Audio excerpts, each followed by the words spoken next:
नमस्कार, आपके साथ मैं हूं नीरज और आप सुन रहे हैं पोएटिक क्रिएशन की खास आवाज़।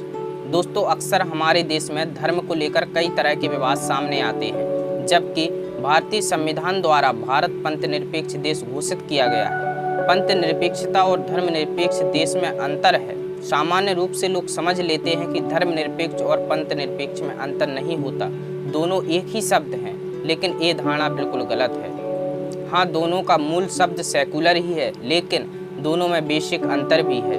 कई लोग मानते हैं कि सेकुलर शब्द का अर्थ केवल धर्मनिरपेक्ष ही होता है, लेकिन उसका अर्थ पंथनिरपेक्ष भी है, अर्थात कानूनी कार्रवाई सभी धर्मों के लोगों पर समान रूप से हो सकती है। भारत धर्मनिरपेक्ष राष्ट्र है, इस पर किसी धर्म विशेष का कब्जा नहीं हो सकता।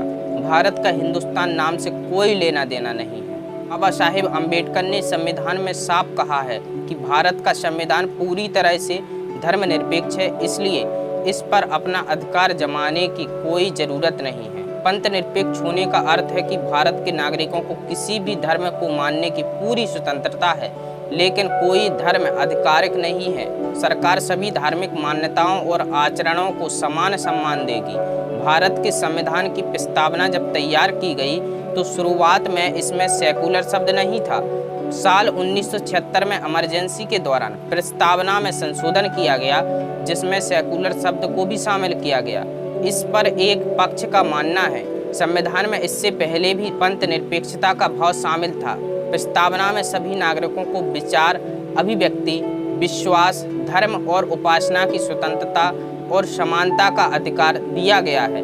42वें संशोधन में सेकुलर शब्द को जोड़कर इस बात को केवल स्पष्ट किया गया था। दूसरे पक्ष का मानना है कि संविधान की प्रस्तावना में समाजवादी, धर्मनिरपेक्ष और अखंडता जैसे शब्दों का जुड़ना और संविधान में मौलिक कर्तव्यों का शामिल होना एक सकारात्मक बदलाव का उदाहरण है। यही कारण है कि ये बदलाव आज भी हमारे संविधान का हिस्सा है, लेकिन इन चुनिंदा सकारात्मक प्रावधानों से कभी भी आपातकाल और उसकी आड़ में हुए संविधान संशोधनों की क्षतिपूर्ति नहीं की जा सकती है। भारतीय समाज में धर्मनिरपेक्षता के कुछ ऐसे दोष भी हैं जिनसे यहाँ सांप्रदायिकता तनाव को प्रोत्साहन दिया जाता है।